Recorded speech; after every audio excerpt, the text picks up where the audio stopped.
We don't see ourselves as two countries. We see Sarnia, Lambton, and St. Clair County, Michigan as one community with a river that runs through it.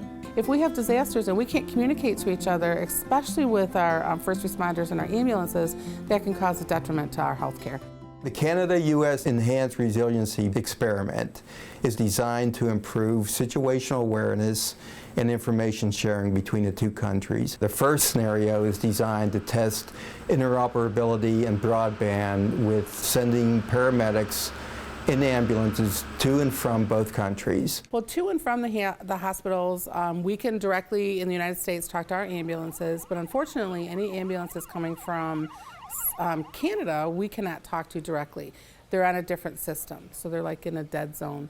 The goal is to build a network of communication, both data and potentially voice communication, that will span the border. So with this technology, we'll be able to maintain communication in the event that the patient deteriorates, there's a problem with the vehicle or the crew, or we need directions to get from one place to the other. The other advantage is from a patient care perspective.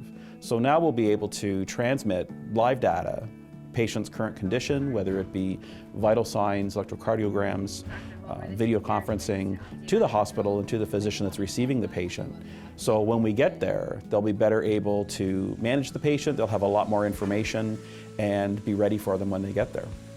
We are in between the two countries. We are a speed bump in everything that happens as people are crossing the border. So with emergency managers, it's very important that we get them through as expeditiously as possible, but not hampering any security for the United States. We can do a pre-vetting for those people. During the cause for experiment exercises, we're going to run their information through the system, checking for a threat assessment. The officers will do a quick validation. Once that is done, the officers will indicate that they may proceed into the United States. So looking back on the experiment, obviously I think it was a resounding success. There's a lot of firsts that were done.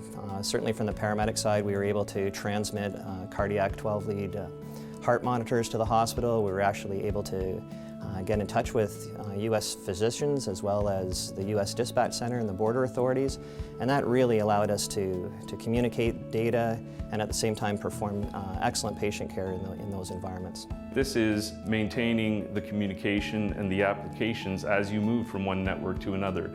Normally roaming doesn't support that, but in this case we are maintaining that communication session as the ambulance crosses the bridge from Canada to the US and changes over to the US network. They're still maintaining all applications they have, and even the real-time applications such as video conferencing and whatnot. What happens in a disaster?